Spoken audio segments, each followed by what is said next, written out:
Welcome to this bonus episode of Showing Our Sass, where we will be featuring a conversation with Dayja and Malik, two amazing 2019 graduates of a little school in Hot Springs, Arkansas, known as ASMSA, or the Arkansas School for Mathematics, Sciences, and the Arts. These two of my mentees have a special place in my heart, and I just decided that knowing that they are emerging scholars and having a great understanding of their love for community service and community leadership, I just knew they would be the right ones to go ahead and have this conversation that is oh so timely.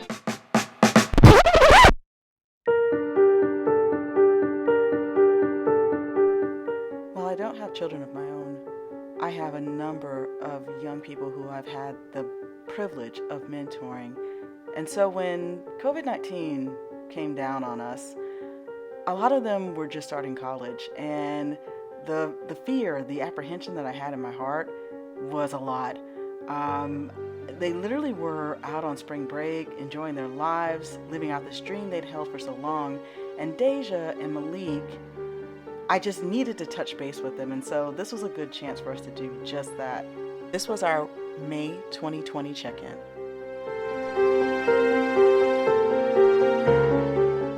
COVID-19, the freshman class. This interview was originally recorded on May 8th, 2020, a mere 50 days after the USA went into lockdown, March 19th, 2020. Many hoped that our quarantine period would be coming to an end. Few could have imagined that we were in for a much longer fight. Our hearts break for those we have lost, and on this anniversary of lockdown, we're traveling back in time to reflect on what was and what is as we face what is to come.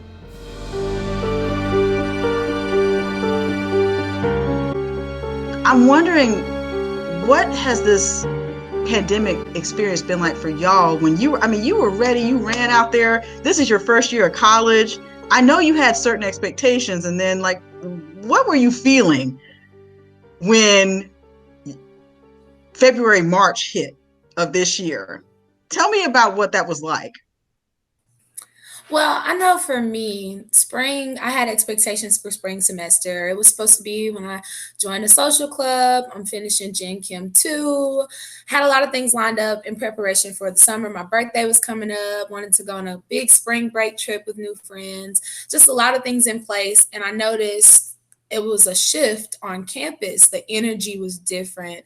It was for the first time in class was brought to a standstill, where professors actually talked about doing off-campus learning, and everything started to become a reality. It went from us discussing the news at dinner about what's going on in the world to talking about it in class, like we might not be here next week, we might not make it to the end of this week. So it was just really strange, kind of disappointing. It took me a while to come to terms with the fact that I'm not going to have the semester that I wanted to have, the semester that I thought I was going to have. But I will say that the timing is so strange, because it's a very devastating thing that's happening to the world right now. But it's been a general consensus among me, my classmates, and other high schoolers and other college students who feel like there's something that's so odd about this timing that was so perfect. The way that classes were going, how some students were struggling, some people didn't know how they were making it to the end of the semester. So I'm really appreciative that we all kind of got to take a step back, appreciate the time that we have, our lives, and get back to who we are, like self-care. Because I know, for one, I neglect to do that while I'm at school. I don't have time to necessarily work that into my schedule, or I don't work it in. But so it's just been strange time. So Yeah, and kind of likewise. I mean, it was something like you said, that it was like, oh, did you hear? It is so terrible over in China or over in Italy. And then now it's we went down to South Padre Island, Texas for spring break. And I mean, mid having a good time, you get this email that's like, classes are canceled. Like, don't come back to campus. You can only come back to campus if you are an international student or you need to like gather your belongings, right? Um, and honestly, it almost kind of felt like the like end of the world for me, right? I was like, oh my god, like what am I gonna do? Like what's next, right? Was there any conversation before you left out about, hey, that might not be a good thing to do right now? Like, what was the conversation like on campus before you left for spring break? Yeah, I mean, the conversation was like, it's so terrible in China, right? Like, it's so Mhm. terrible in Italy, and I think that like it didn't become real to us until it was too late, right? Until like You somebody were two there. towns over like had just gotten like, the virus, right? That was when it was like, oh wait, like this is serious, and like it's our problem now, right? Not just Mhm. China or Italy's problem. So yeah. Well, I can tell y'all, it got real for me because we were in Italy right before people realized it was in Italy. And I'm sure it was there while we were there. I was in Northeast Italy. I was in Venice, as a matter of fact, visiting my brother. And so when we got back, we were here a week, and then we heard the first news report of SeaTac, the case that they saw in SeaTac, and I was like, oh crap. And I said this on one of my previous interviews, so I won't go all the way into it. But I called my parents. I was like, if y'all start feeling any kind of funny, call your doctor, describe whatever it is. I think we're good because we had come through Paris, Charles de Gaulle. I said, but we need to watch because this just happened. And, some people, they look at me like, Marta, you're just paranoid. You worry too much, all this kind of stuff. 98.9% of the time, my worry pans out as having been necessary. So I trust my gut. Right. And then it just started rolling. I was like, why are they not putting out, warnings at the airports? Why aren't they like putting the airplanes Right. down and having people get home in another way that's more contained or whatever? Why weren't they handing out masks? Why were they telling people, oh, you don't need to wear a mask, it's not going to protect you or whatever it is? They said that. And I literally was getting ready to ride the Amtrak to take my cousin home from Philander to Chicago. And Kansas City declared a state of emergency. Well, I was going to Chicago and then going over to Kansas City. So I was like, maybe I don't need to get on this train. And so I canceled my trip. The way the information rolled out from the official sources was so disturbing. Mm-hmm. I was tracking it better than the Department of Health was tracking it. When it hit Memphis, I was like, it's already in Little Rock. Just get ready. Right. And so I started kind of making sure we were shored up for things that we had. No one anticipated the toilet paper. I mean, really? Toilet paper? Toilet paper. I like that timing. Look at the toilet paper and boom, there you go. No, and then chicken. To live in Arkansas and not be able to buy chicken was ridiculous. Yeah. For 2 months. Yeah. Honestly, I mean, when it comes to like the toilet paper, like, that just goes to show like how like entitled, right, Americans are, right? And that is our like I remember talking to my grandmother, and she was like, have you guys like found some toilet paper? And she was like, where did you guys get that from? And it was almost like it was like this really rare like commodity that was like extremely sought after. But that just goes to show like that was where some of our priorities were, right? But there was none. There was none to be found. I think we're seeing where our priorities are, especially now with things opening back up. Everyone needs to get a haircut. Everyone needs. I don't quite fully understand. I mean, from an economic standpoint, I could see why people are ready to get back to work, but at the same time, I feel like the country is going to take a bigger toll, opening everything back up and putting everyone back at risk. I don't agree with it though. Can someone explain tattoo parlors to me? Have you noticed? People really made a big deal about reopening tattoo parlors. Okay, maybe. Right. I, over quarantine, have considered getting a piercing, or some tattoo parlors do piercings as well. Mm-hmm. I don't know. I'm not sure. But like honestly, like you know, like first thought when you hear of like these like governors, like the governor of Texas and all these other political leaders, like advocating for the reopening of their states in such huge steps, you often, or at least I often thought to myself, man, it seems as if they really don't care, right? But then I had to really think back to the like ethics behind opening one state like that. I mean, like if we really think about it, the president is the only one who can technically waive those rights, right? And even then, it's strictly under like martial law, right? And if the president did not use that authority that he has, then I mean, are the governors really wrong for saying if you would like to go outside and go get a tattoo, being fully aware of these risks, that you should not be able to?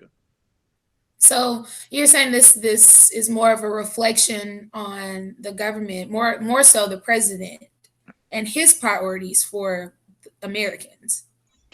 Well, just like honestly, like just in general, like can you tell someone who is fully aware of the risk Mm-hmm. not to do something, or can you stop them from doing something? And I get that, yes, under the basis that you could hurt other people in the process. The public good. Right. I understand that argument. But on a general note, if someone wants to go outside knowing that they could lose their life, is it within the governor's right to stop that? And that is something that that's what we're wrestling with right now. Right. Where is the legal, ethical, moral line? Right. I mean, if look at what happened in some of the churches, okay? And y'all, that makes me want to weep, because y'all know I'm a Christian. And I'm looking at people who are taking a stance to say, if I die in the service of the Lord. And I'm going, wow. Because that's not what my spirit is telling me right now. My spirit is saying, the Lord has provided you with amazing technologies where you can visit as many church services as you would like simultaneously if you have multiple devices and whatnot, so you can stay safe and so you can keep other people safe. I kind of went off a little bit. I got to watch that on social media. And I was like, we are supposed to be our brother's keepers. How is saying, I don't have to wear a mask, right, professing to your Christian faith? How are you not in conflict with being your brother's keeper as a Christian when you say it's too much for you to put a mask on to try to keep your brothers and sisters safe? I don't understand that.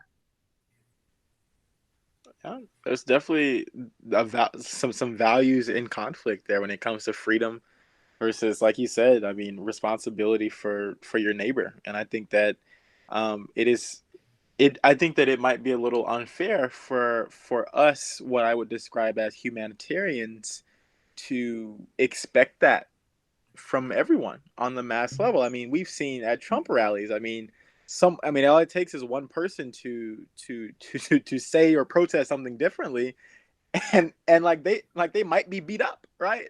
So I mean, it's a little unfair and even unreasonable to expect that level of ethicality from the masses. Have either of you ever read Rome is Burning?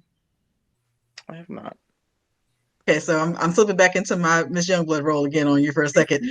Rome is Burning is a good book to read now that you're in college all the way now.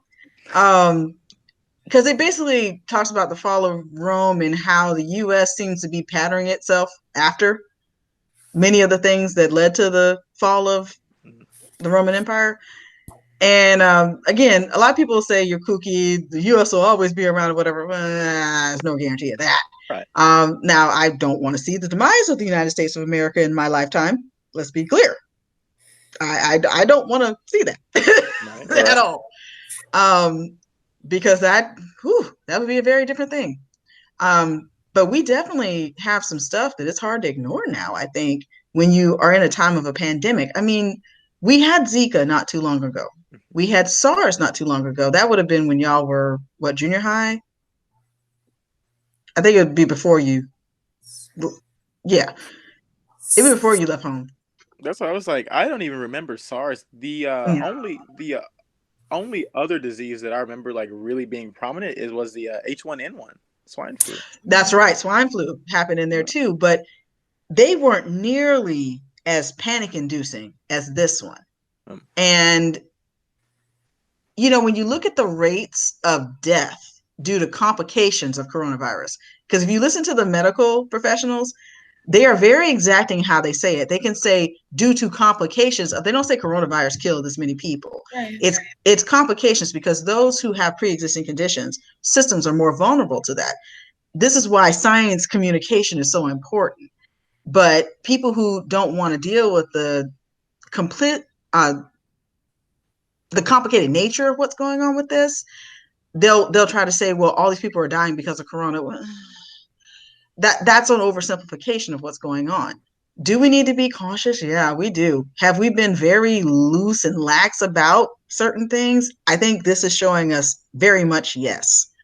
I know years ago there were people who were arguing for us to stop doing communal bathrooms in colleges, but no one wanted to go to the expense of having suite style where you reduce the number of people going in and out of spaces. I mean, they were having that argument when I was in school. Say nothing. But, has anyone asked the question whether or not we need to keep having residential halls, or if maybe we just cut deals with apartment complexes and we let grown folks be grown folks? I don't think no one wants to talk about that. Let grown folks be grown. I mean, but like if you think about how much money like the institutions bring in from their housing options, I mean, that's a lot of revenue that should be giving away.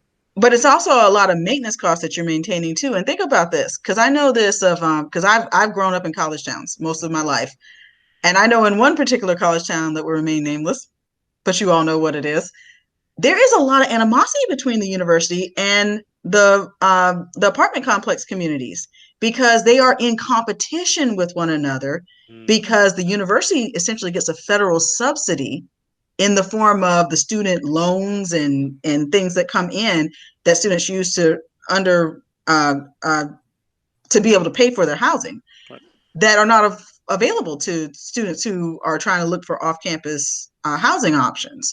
So I'm wondering if it wouldn't be a boon for university relations with the townies if that revenue went into the business enterprise as opposed to one of the income streams of a college or university.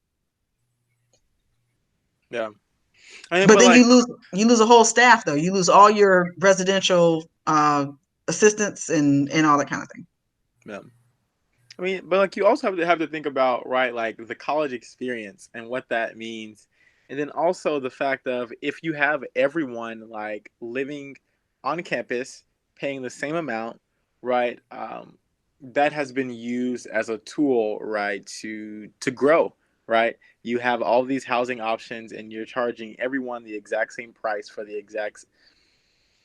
comparable living experiences, right? But then all of that money comes in that one person in maybe one of the worst dorms may be slightly overpaying for, right? And then the one person in the best dorm may truly be getting the bang for his buck, right? But you see how that money comes together and it either provides an overall better experience or it creates an environment that is suitable for growth, at least financially, right? Mm-hmm. But it is a way to control price. It is. Right. And so I mean, we have to ask these questions now, I think. What do y'all think about the schools that have announced already whether they're going to try to have face-to-face versus virtual learning in the fall? I'm a little concerned. I don't know what that looks like because they were trying to keep us on campus this spring and just telling us, stay in your rooms. And as the pandemic grew and became more serious for us and I guess touched closer to home, they were trying to press things and we eventually had to leave again. So I'm really interested to see what other plans they have. What are the alternatives? Because I think a lot of us reached a situation where we didn't know what to do because no one wanted to really talk about the plans. Like, what if this is a reality for us? What if face-to-face classes is not something that's feasible for the fall. Just I don't know what they're doing. The last email, they have daily updates from the campus to let us know what's going on. And most of them, I think it's more of a formality because they send the same stuff almost every day. They'll have a message from the president, but they have only talked about face-to-face courses in the fall and trying to plan for that and see what it looks like. So. Mhm. Yeah, I mean, likewise, my institution actually sent out an email today saying that the plan is to resume face-to-face interactions in the fall. Um, I think that now is a time that we should really consider the experts and what they have to say on the subject matter. I do think while the idea of a closed campus is a good idea, I think it's unreasonable and I think it's unfeasible as well. I don't think All under right, no Jesse Jackson. He just did a Jesse Jackson. You just did a Jesse Jackson. Jesse Jackson. What was that? What was You that? said unreasonable and unfeasible. I didn't know that was one of his. But yeah, it is like there's no way that you are going to be able to contain. I mean, and I go to a relatively small school with less than 1,000 students, and even then, I don't think that there would be a way that would be constitutional of containing us. And I will admit that many in our age range do not take this seriously, right? And I don't think that most of us will take it seriously until it's our family members, right, who are passing away from this. And yeah, I'm not sure.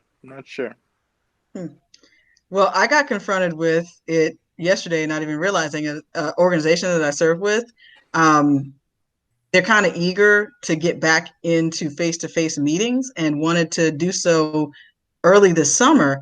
And I had to catch myself and say, I'm sorry, excuse me? Because, I have a role. I'm supposed to be there. And I'm like, no, I'm not ready to start getting back in rooms. The last group meeting I went to was an Arkansas STEM Coalition meeting. And it was getting serious at that point. People were saying, well, maybe we shouldn't have open food and stuff. They were boxing things up, but there had been no general order to say, y'all need to not be out. So some people were still going out. And I remember a colleague I've worked with for years, we were getting ready to leave and we always hug each other and we paused for a second. We were like, you know what? God just gonna have to have this one because we just culturally, Right. We were not prepared to not be who we are. And so I know y'all know me. If I'm around people and I love them, I'm not going to be able to not put my hands on them. I can't. And that sounds weird in a way, but I'm a hugger. Right. I come from a long, proud line of huggers. Unless someone says no. No means no. But I had one day, I will tell y'all, I'm in here, I'm working, fast and furious, getting everything, and I had a breakdown. And I don't mind saying it because I think people need to be honest about it. Right. Because I had not seen my friends in the same room for over a month. And I just kind of laid in the middle of the floor and was crying. And my husband came and looked at me. I was like, I'll be okay. I got to let it out. Right. I'm not meant to stay still. I was supposed to be wrecking it all over Chicago and Kansas City and St. Louis, and then I was getting ready to do, my big 40th birthday celebration was supposed to be, I was going to have a massive adventure where I was going to Amtrak to Chicago. I was going to fly to New York City. I still got to change that flight because I pushed it back, but I'm not going to be able to do it now. I know that. I was going to then train my way up and down New England so I could catch all those states I haven't been to yet. Because I've been to all but 7 of the states. Wow. So far. And then I was going to make my way back to Chicago and take the Empire Builder out to Seattle, Washington, so that I could catch Montana and North Dakota. And I would have all 50 states under my belt before my 40th birthday. That was my plan. Well, that's for the 40th. You'll have everything covered before the 50th. So that's something to look forward to. It'll happen way before that. Yes. Way before that. Because you know what? If I have to go and figure out how to manufacture an N95 mask. All right. And make it fashionable I Yeah. will not live a life trapped inside of four walls. That's called prison, and I ain't going. I'm not going.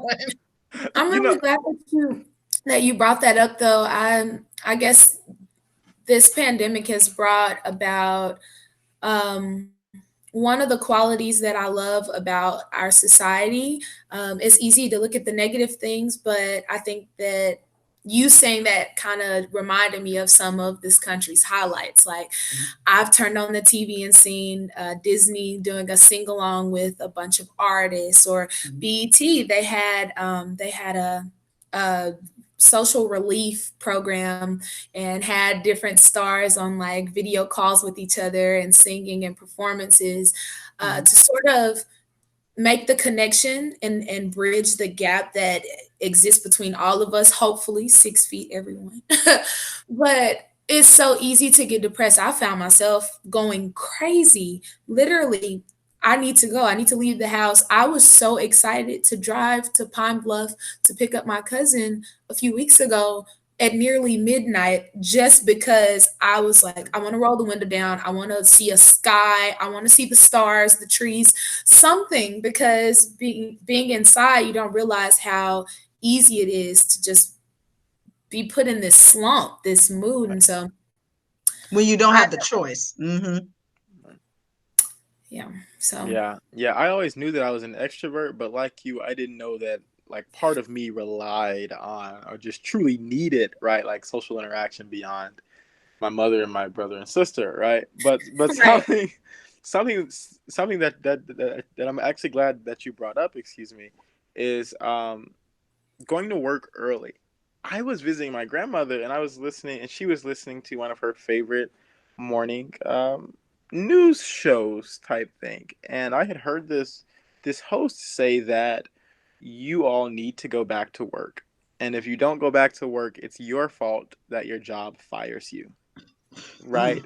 And this was a host that had a particular audience that was a part of the group that was disproportionately affected by the coronavirus. In fact, we were doing some research, wrapping up my philosophy of race class, and someone chose to do Memphis.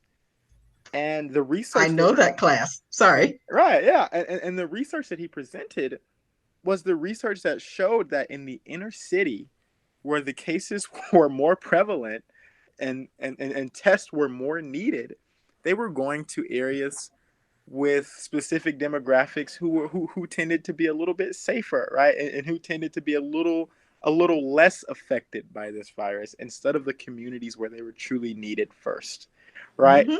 And for this radio host to say such, I won't even add an adjective on it, but to say such things like that, it really made me upset, because I truly understand the power of his platform, and I don't think he does, right? And I don't think that he realizes that what he said regarding that could very well result in more loss of life from a community who's already been suffering from Oh this. yeah. So And because I don't have to be politically correct, how about I'm gonna go ahead and take a swing at some of that message.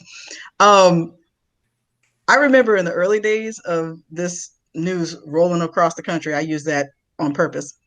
Um, there was a general conversation about how, oh, we don't think African American people can get this, or they have some kind of greater immunity. And I immediately went, let me go back to my knowledge of public health. No, pretty sure y'all are testing the white people, not the black people. And that's why the data is not reflecting it, because we are usually underreported with those things.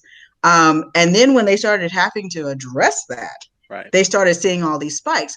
I knew when they said, if you have a pre-existing condition, immediately I thought about diabetes, cardiovascular issues, high blood pressure, high cholesterol. All these things are we are certainly in. If you're categorizing us as African Americans in the way that they do, we're going to show higher levels of that percentage-wise than other communities.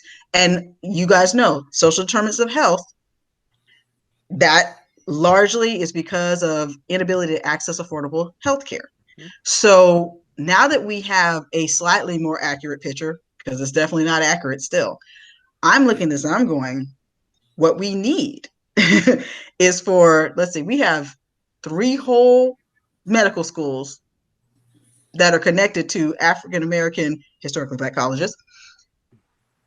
This is a time I would like to see Meharry. I would like to see Morehouse Med, and I would like to see. Well, hold on, we got another one. I was thinking about Xavier Pharmacy, but Howard Med, but I'm missing one. We have another one. I want to see them using their platforms to make sure, and others who are willing, other public health schools who are willing to give African Americans greater guidance on what it is they really need to be watching out for. Right. Because we could use this as the clarion call to say, we told y'all we need to make sure we are watching our cholesterol, we are watching our stress, that we watch what we eat, that we start addressing the things in our culture that encourage us not to eat in a healthy manner, not to engage in the kind of physical activity we need to take care of our bodies. Because a Black body isn't so different than a white body, because they're all human systems. It's culture and practice that largely makes a difference in how well these bodies work on the whole. There are a few genetic differences, those who are more susceptible to sickle cell anemia, lupus, those other kinds of things. But those are... That stems from healthcare problems way back when. This is just stacking on top of itself. Mm-hmm. But what were you saying? No, I was just going to say, white people are not inherently healthier than Black people. That's something that we need to not let people think. Just because you're white doesn't mean you're healthier than a Black person, or that you have the ability to be healthier than a Black person. That's not correct. You brought up something about culture, and it brought me back to what Malik had said earlier about kids or adults, young adults in our generation not being, I guess, knowledgeable, not taking this situation serious. And I think that is something that we see also in our communities, specifically mine. I think a lot of people are, I don't really want to say illiterate, but when it comes to healthcare, we're talking about the generation who thinks that if your major is not biology, it's an unnecessary course to take. I've heard this. Some of my classmates have said, why do I have to take this course? And I'm like, how is it that you don't think you need to take a class? And I'm biased because I'm a biology major, but this is a class that's teaching you about bodily functions that you go through on a daily basis. How do you not want to know what's going on in your body? And I think just looking from that level, imagining that we have people running our country, people that we interact with every day who neglected the biology class, who didn't heed the warnings, who didn't watch the news, who continually practices those actions and just disregards health and how important it is. And we're wondering why, we have reached the state that we're in now. People are not aware of it. People are, I guess, turning away from it. It's like people don't want to acknowledge that it exists, that there is a problem, that there is something that you don't know that you should know. So I don't know. I think this pandemic is really starting to expose the vulnerable areas of our country and some of the big problems that are deeply rooted here. What do you think is behind the psychology of the people who we see on the news who are reacting to those of us who wear masks, saying you don't have the right to wear a mask around me? What do you think about that? Could you maybe expound on their argument? Okay, I can tell you. I can lay out the scenario. There was an instance of, there's two I could bring up. I can't remember where it was, but in this case, these were two Caucasian women, so there was no real difference of race between this, but two Caucasian women. One woman was asking that the other woman respect the social distance, and the other woman said, "You don't have the right to tell me I can't be in this space around you." And they got into conflict to the point where the woman who was having the issue started spitting at this other woman. And I look at that and I go, because you know me, y'all, I'm a social scientist. I'm like, what is behind the psychology of how you make a decision that somehow a person who says, I'm going to respect the rules, and I'm asking that you respect the rules in proximity to me, and that person saying, you don't have the right to tell me I can't be in your space.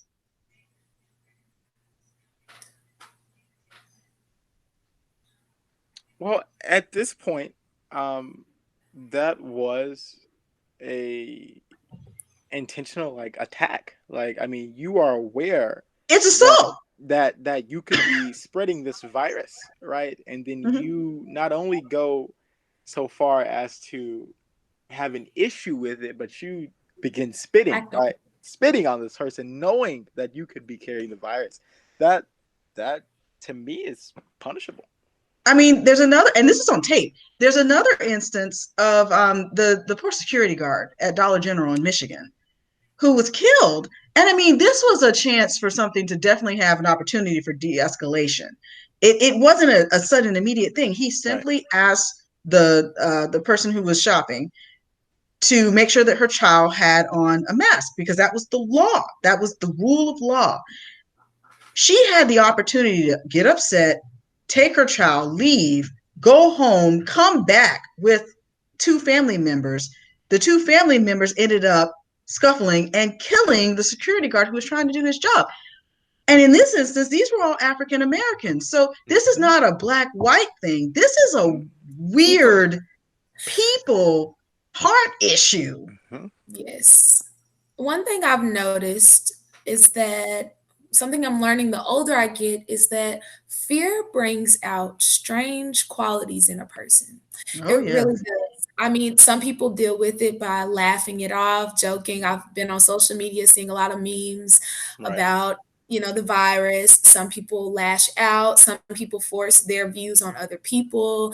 This can create a bunch of quarrels and a lot of things. And so I feel like a lot of this is driven by fear or Mhm. ignorance. When you don't know what's before you, if you don't know how to handle anything, when you feel like you're powerless and don't have control, it affects how you respond to everything around you. Mhm. So That's a good point. That's a really good point. It is. Yeah, I've seen a similar altercation the other day. I mean, fortunately, it didn't escalate that far, but like the guy outside of Walmart was like, "You need a mask," and the lady was like, "Why do I need a mask?" Like, but it was just the fact that this security guard had told her that she needed a mask, and for some reason, that really got to her. Mhm. I guess it's just people feel like they don't get to make the choice if it's made in the law. I'll say this too because I have watched a lot of conversations, and for the most part, I feel pretty good about the Arkansas response to most things. I know there are some people who have disregarded the advice and guidance about social distancing and whatnot, but I really do feel, from what I've seen, those have been a minority of persons who have disregarded. I think for the most part, most Arkansans, and there's only 3 million of us, have tried their best to observe the social guidance, the social distancing guidance. I think the hardest thing for most people has actually been not being able to go to church, believe it or not. I think that's been harder than dealing with their kids at home because it's so much a part of the culture, which I think I kind of feel good about that people really do want to be with each other, fellowshipping and whatnot. But we do have to make sure we keep our sense about us in this and that we move prayerfully in these things. But I also understand, because I'm not native Arkansan, y'all know that, but I'm from Arkansas now. I can claim that. If you tell an Arkansan they can't do something, what's the first reaction? Knee jerk. Well, now I'm gonna we're do going to do it. it. Now I'm gonna I do it. thought that was personally just the Aries thing because we are quote unquote stubborn. But we're going to do it. Yeah, yeah. Now I So got trying to get people in partnership, trying to give more education, trying to make it accessible. I think that really is the route to go, but you got to know your people. You got to know your people and you got to figure out how you can best move that conversation forward in those ways. And no one solution is going to fit all. You got to remember that too. You do the best you can to help the most people, and then you try to be prepared in case you do have another situation. Now, One thing that people don't talk about as much that I think is going to be a significant issue for the next decade or two is when they started doing the disease modeling and they realized how big this could go if we did not take drastic action. They realized we don't have nearly the number of hospital beds in this country that we would need to deal with that. And I mean, it was a gross lack in that instance. And I don't think any of us had ever really thought about it in those kinds of ways. But I mean, that's if we were at full capacity in every single rural or urban facility. And so now it's like, well, what do we need to do to protect the public good and public safety and public health? What do we really need? Do we really need to make it easier and less expensive for people to choose the route of going and studying medicine and getting engaged in biologically related research and whatnot? What happens when farmers can't get food to grocery stores?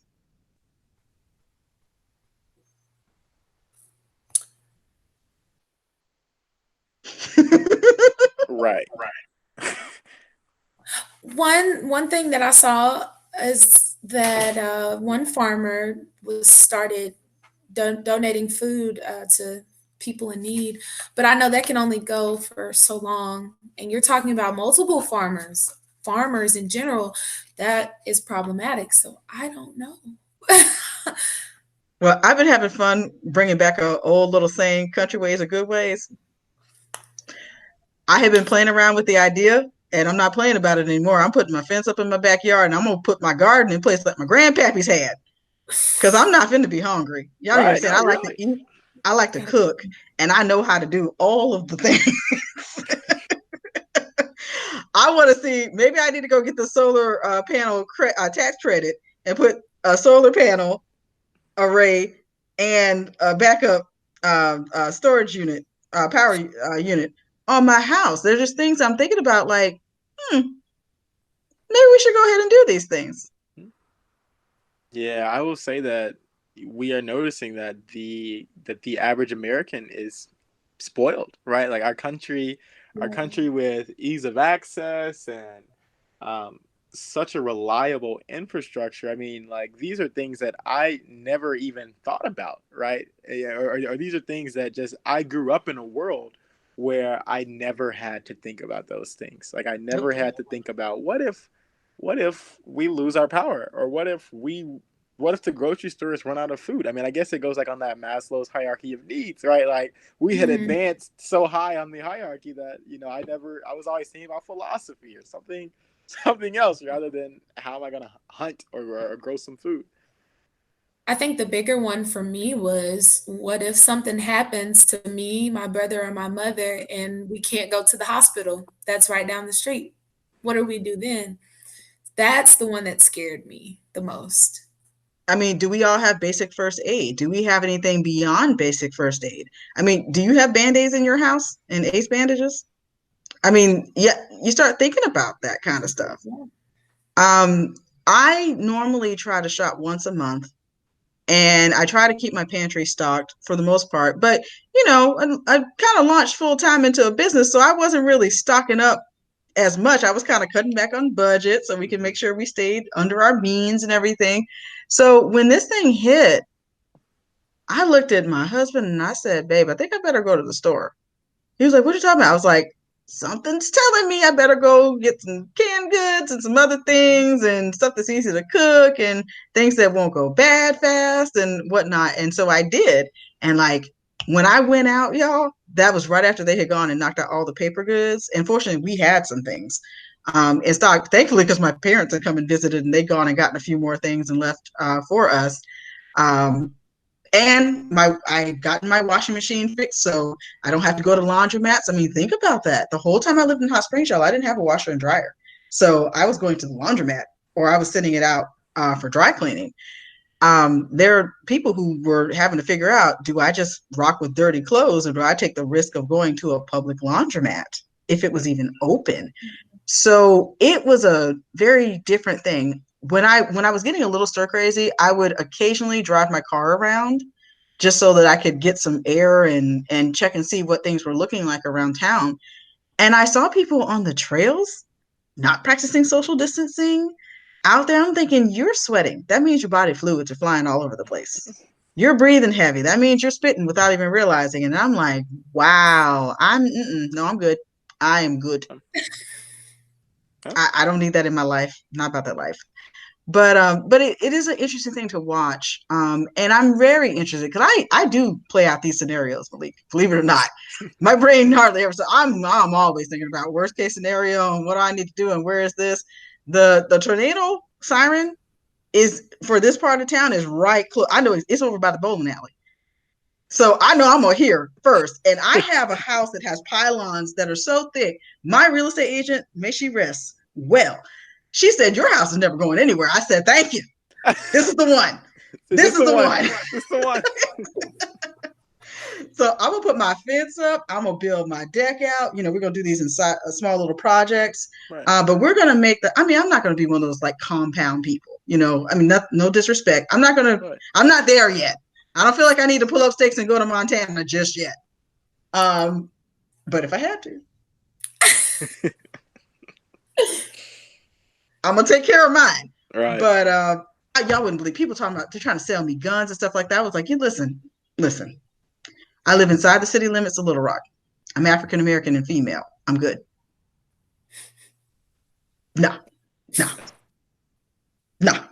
But it is going to be interesting to see what happens. I was really glad when I heard from all of y'all because I was, you know me, I'm a mama bear. I was worried. I want everybody to be home safe and everything. I needed a proof of life. When I heard you were in South Padre, I was like, oh, Lord. Get him home to his mama. Please, Jesus. Actually, at that time, South Texas had no cases. That were reported. Right, of course. And something and something to think about that actually worried me about South Padre is that many of the people who were in South Padre were not from South Padre. They were from Idaho and everywhere else in the world, right? And that was something that kind of scared me, right? And I even self-quarantined myself for 2 weeks to make sure that I wouldn't develop any symptoms. And I was proud of you. And my mother was, my mother and grandma was like, "What are you doing? Like, when are you coming home?" And I was like, "No. I'm staying in this single dorm room until I'm sure, right, that I will not bring that back, right?" But yeah, it was definitely kind of scary, like driving back and just thinking, like, man, school's closed, like the world is literally around, like the world around me that I know of is literally closing and ceasing, right? So yeah, I mean, complete shutdown. Some people say shut down, but I'll tell you where I had another point of panic was a friend of mine came over because I did the Little Rock Marathon. I just did the 10K. I was going to be big and bad and do the half. And I realized my body was not prepared for that. And I said, no, let's downgrade this race down to the 10K so I can still be walking when I was done. But here's the thing. We had people from all over the world who were here in Little Rock. And then right after that was when we started getting the daily reports and whatnot. So I was like, ooh. So I had 2 times where I was just like, okay, Lord, just bless, because we got to be okay. But I do want to ask y'all one other question. I hear people keep saying things about how we've got to restart and reopen and whatnot. But I'm willing to bet y'all, you've ordered things online since all this stuff went down, right? Yes. It's okay to admit it. So, I mean, I have too. And I've seen people going and doing curbside pickup and whatnot. So I would ask, did we really shut our economy down? Of course not. That's not. We couldn't afford to. No. Yeah. But we did see vulnerabilities that we need to make sure we address in how we do things. And so I will tell you, the groups I'm proudest of are the restaurants that pivoted and started figuring out how they could safely offer curbside services, and how they could tap into the delivery services. We already had Grubhub and all those other ones like that too. Right. So we have that kind of resilience in the restauranting community. I mean, honestly, this doesn't help y'all at all, but one of the first things they did in Little Rock was make it so that people could order liquor and have it delivered to your house. And I was like, That's a bit extreme, but okay. Keeping the Okay money for flowing. keeping that economy going. That's right. All right. But the other group that I think that we have got to make sure we give them kudos is the teachers, man.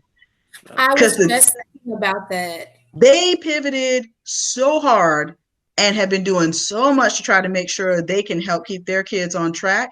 Right. And their kids. Yeah, because they're their kids. Mm-hmm. Yeah.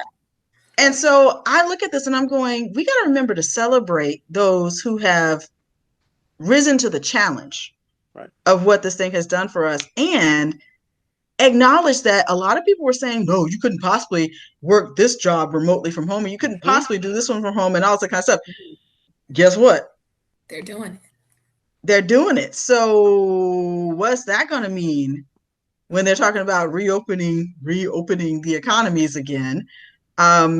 We've already proven that you can do some stuff more remotely. Finals week, I had a lot of, it seemed like a lot, right? I had 2 essays, a project, and a real exam. And that was something that, you know, being in this current state, like you guys kind of talked about earlier, my mental health has not been the best at home. And it definitely has been nowhere near the level of productivity that I'm used to. And I've learned that mindsets are drastically affected by the environment that you're in. When I'm at home, I feel like I'm on break because I only come home on breaks, right? Mm-hmm. When I'm at school, like that's my business mindset. But like just forcing myself to start and getting into a flow of just start typing, like just start typing the essay. And that's what I had to do to force myself through it. But hey, I'm done. I made it through it, and you know, all the glory goes to God. Congratulations. Most definitely. I'm excited. Okay. And then the other thing that I think is really a gift is that a lot of us needed to slow down. Right. I weep with every family that has lost a loved one. A lot of us needed to slow down. And we've had a chance to stop, reprioritize. I think there's some people who have been working in places where they were just doing it because they felt like that's what they had to do. And now that they're home and they realize that the workplace didn't show them the same consideration that they were trying to show to the workplace, I think some people are having some real pivotal life change moments. And I think you're going to see a lot of resumes flying out, looking for other things that people can do with their time where they can spend more time with their families, where they can pursue more of the activities that are meaningful for them. They're not just going to fall in line for the sake of a job anymore. And that's going to be a social shift. That's going to be a big social shift. And I'm curious to see how we're going to respond to that. What happens when you can't get people to go to the nail shop? How does that industry pivot? I don't know that. It's gonna be like it's gonna be like the banks. You know how like the banks have the big glass windows and like the little hole. You know, you put your little fingers in there, and you get. That's creative. But honestly, yeah, but already they've said that they when they just did this reopening, they just said that they have some confirmed cases of transmission of COVID-19 at nail shops. And I believe it wholeheartedly. But you know what? They're still going. They're still going to those nail shops. They're still protesting for their haircuts. They're protesting for their massages. And this gets really tricky. And the owners can't really shut down because I know the at least the owners here, that's how they feed themselves. That's how they pay their bills. And I've worked at a nail shop before, and you work hard to get that, like, and it's not as much as you think, but that stuff adds up. You work and work and work, and I can only imagine how they're trying to scramble or scrape to just survive, to make it to the next day, while everyone else is buying up in stock on paper towel from Sam's Club and buying up all the tissue or all the milk or peanut butter. Some people have done that. You have people who are working hard to try to get the money to afford the things and are not able to assess the things. And so It's a tough situation because a lot of people can set goals, but no one is really talking about, at least in this area, how are we meeting needs? How are we making things available to the people who don't even know how to get things available to them? Yeah. So I will say I have a demonstrative experience at supporting a lot of nail shops, hair shops, and whatnot. Even though when I went natural, I wasn't going as much anymore just because I don't have to. But I believe in being able to go ahead and get a massage. And y'all, I have been hurting for not being able to go and get a massage. I believe in massage. It is a way to keep your health up. You're back. And so I'm just like, what I would like to see more of is federal, state level workforce development support in helping businesses pivot and be able to provide these, what I consider to be an essential service. Because when I'm having regular massages, y'all, not to be funny, I don't get sick. It's something about the way that the body system releases stress and everything flows and whatnot, kind of like with chiropractic. It's just a little more homeopathic than having to take prescriptions and whatnot. I really do believe in that firmly. And when I don't have that, it's a struggle. Like, I have loved that the yoga place, the yoga church that I used to go to. Y'all know about the yoga church on that side of the row. She started putting her sessions on Facebook Live. And she wasn't really worried about charging people for it. And I thought that was wonderful. And I thought I gave her big kudos. I think that we should take a moment to commend all of the healthcare workers, all of workers in general that are out there, like really just persevering through the time, the uncertain times. We are very appreciative to all the teachers, to all the people that are doing the jobs that other people don't want to do. And to the people that are even just staying at home, following the protocols, staying up to date, doing that. That's pretty much all I want to say. Stay safe. And, Yes, I would like to also give a shout out to the healthcare workers, the ones who are at these protests, right? The ones who are standing in front of the Capitals holding up pictures of their coworkers and cohorts who have passed away from battling and trying to help out with this virus. Like, yes, like, I commend you. And yeah, just for the average person, stay strong. Now, I want to give all kinds of love to y'all for not walking in fear, for staying informed, for working to help inform other people about what we need to do, because we are humans and we tend to rise to the challenge, and we need to remember that. And we need to remember to be compassionate. We need to remember to be thoughtful. What's that little motto that you live by on your campus, sir? Because it's a real good one to close this one out on. Do you remember what your motto is? Are you talking about the acting responsibly or the living humanely? Oh, okay. And there's a third one too. I want to know if you remember that third one. Oh, of course. Okay. So you have thinking critically, right? You have acting responsibly. You have living humanely, and you have leading effectively. Mm-hmm. Let the church say amen. That's right. Amen. There you go. All right. Can we take a brief moment of silence for the lives lost around the world? I'm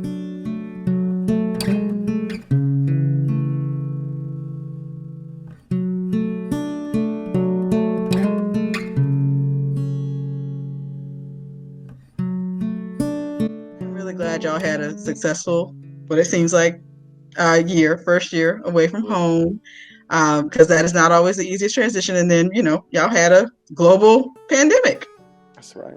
And you took it in stride. Yeah. How's that for resilience? Right. All glory to God. Right. So what are your summer plans? Do you have them? I'm supposed to be taking Gen Chem 2 and lab so that in the fall I can take organic chemistry. Fun. It's going to be great.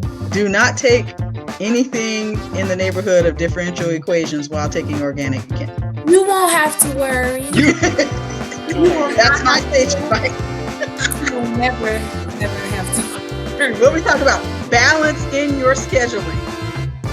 It's gonna be fun. It's exciting because I get to take more courses that are related to my major. I'm taking anatomy and OChem together, and I think I'm taking health professions to something like that. I don't know. But as far as the summer, I'm just trying to have fun and live it up safely. Right. Wear So your mask, social distance, 6 feet. Right. Yeah, I will be acting as a preceptor for one of the online virtual classes for their incoming freshmen, right? And this class is COVID oriented, right? And it is trying to give them a good taste of what in-class discussions are like and things of that nature. So that's pretty much all the summer plans that I have as of now. Thanks so much for joining us for this special bonus episode of Showing Our Sass, the podcast. I know that I tied off season 1 last week, but it just didn't seem right to miss this opportunity to share this conversation I'd had with my mentees with you all. I hope you're excited as I am for season 2, and we're looking forward to having more great conversations. Thanks so much for your support. That's what we like to see, growth. I gotta do it. You know what's sad though? I'm sitting way under 50 subscribers because people who watch my stuff won't hit that little subscribe button. that's the problem. I need people to subscribe.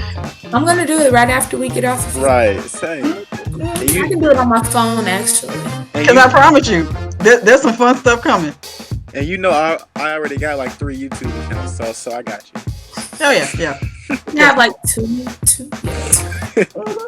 You got the real name one and you got the pseudonym. Right, and then I got the school one, and then the old school. You know how they just build up. All the emails. I consolidated my YouTube entities into one because I just need to keep track of that. Branding is important.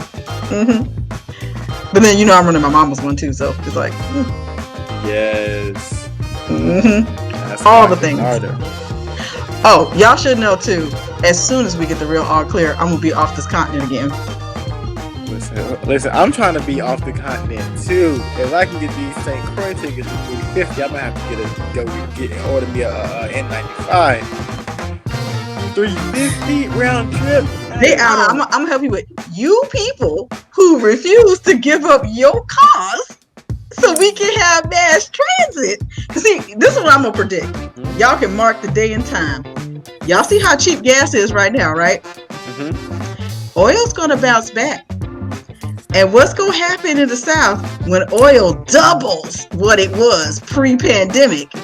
And we don't have any public transportation option. You ain't got no choice but to pay $5 a gallon like they do in Europe for petrol.